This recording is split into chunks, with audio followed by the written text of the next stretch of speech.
तेल उत्पादन फिर से हालांकि बढ़ सकता है। ये इन 7 देशों का फैसला जो है आया है और ये 5वां महीना है जो लगातार इन्होंने ये फैसला लिया है। देखिए, आप सभी को बता दें कि ये फैसला क्यों लिया गया है, ये आप सभी को पता है और इस फैसले का असर ना सिर्फ भारत में बल्कि दुनिया की अर्थव्यवस्था पर भी पड़ने वाला है। अब ऐसे में देखिए, इन्होंने एक शर्त भी रखी है। इन्होंने ये तो कहा है कि 7 जो देश हैं, उन्होंने ये साफ कहा है कि हम उत्पादन बढ़ाएंगे, जो कीमतें हैं वो स्थिर रहेंगी अगर उनका उत्पादन बढ़ा। क्योंकि अगर हर दिन 1,88,000 प्रति बैरल जो है क्रूड ऑयल निकाला जाता है, तो कहीं ना कहीं इसका असर पूरे देश में, पूरी दुनिया में जो है देखने को मिलेगा। और जो तेल की कीमतें हैं जो अभी आसमान छू रही है, उन तेल की कीमतों में भी इसका असर पड़ेगा और तेल की कीमतें जो है कम होती हुई नज़र आ सकती हैं। लेकिन यहाँ पर उनकी जो एक शर्त है वो ये है कि ये जो हम उत्पादन बढ़ाएंगे वो सिर्फ इसलिए बढ़ाएंगे अगर हम अब जो है बाज़ार में भी, हमारी जो बाज़ार की स्थिति होगी उस पर भी हम नज़र रखेंगे कि अगर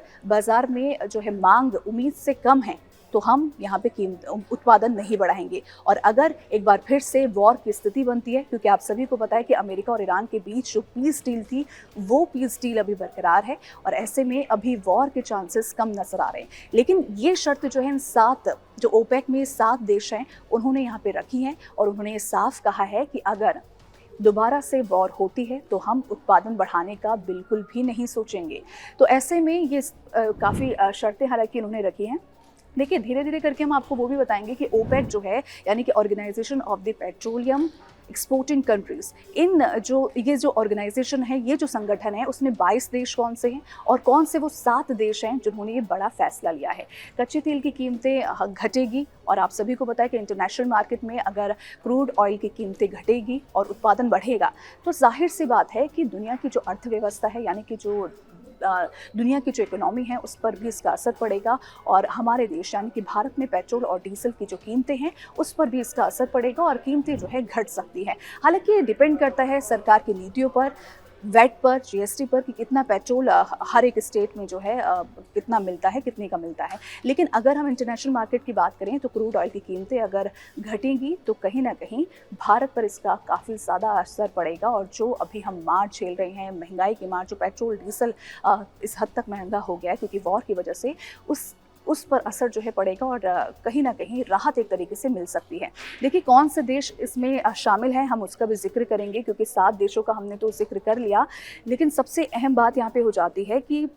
कहीं ना कहीं उन 7 देशों का जिक्र करना इसलिए भी ज़रूरी है क्योंकि उनका ये फैसला काफ़ी ज़्यादा अहम ना सिर्फ भारत के लिए बल्कि दुनिया के लिए भी हो जाता है।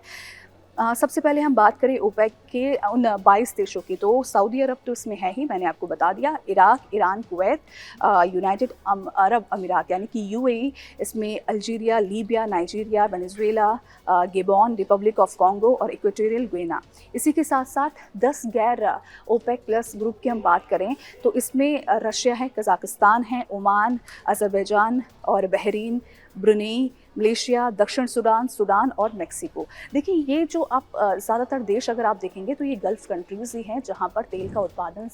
काफ़ी ज़्यादा होता है, तेल का भंडार इनके पास काफ़ी ज़्यादा है और यही रीज़न है कि इन्होंने ये अब एक तरीके से फ़ैसला लिया है कि हम जो है उत्पादन बढ़ाएंगे। हर दिन हम 1,88,000 प्रति बैरल जो है क्रूड ऑयल जो है उसका उत्पादन बढ़ाएंगे और अगर हर दिन उत्पादन बढ़ेगा तो जो मांग है मार्केट में, जो इंटरनेशनल मार्केट में जो मांगे हैं वो मांगे पूरी हो सकेगी और जो पेट्रोल और डीजल के जो दाम हैं, जो क्रूड ऑयल के दाम हैं, उस पर जो है असर पड़ेगा और वो काफ़ी कम कीमतों में तमाम देशों में जो है मिल सकते हैं।